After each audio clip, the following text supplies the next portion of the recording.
Online औषधाच्या मागणीच्या संदर्भात काय सांगाल?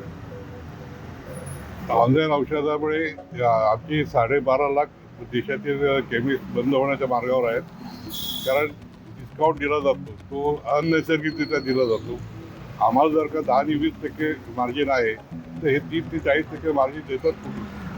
आणि ह्याच्यामध्ये सगळ्यात मुख्य धोका असा आहे की जी नशेची औषधं ऑनलाईनद्वारे इझिली मिळतात आणि लोकांमध्ये नशेचं प्रमाण वाढायला ते कारणीभूत आहेत. सामाजिक आरोग्य बिघडण्याची शक्यता आहे. आणि DPCO ॲक्टप्रमाणे आमचा व्यवसाय चालतो. ऑनलाईनला कुठलाही DPCO ॲक्ट लागत नाही. त्याला कायद्यात आणि सरकार त्यांना कायदेशीर परवानगी देण्याच्या मार्गावर आहे. ह्याला आमचा ठाम विरोध आहे. कारण 12.5 लाख लोकांच्या पोटावर पाय येणारे ग्रामीण भागातील जे केमिस्ट आहेत त्यातून त्यांचे कुटुंब, त्यांच्यावर अवलंबून सेल्समन, कामगार वर्ग, त्यांचं कुटुंब हे पण धोकादायक याच्यात आलेलं आहे.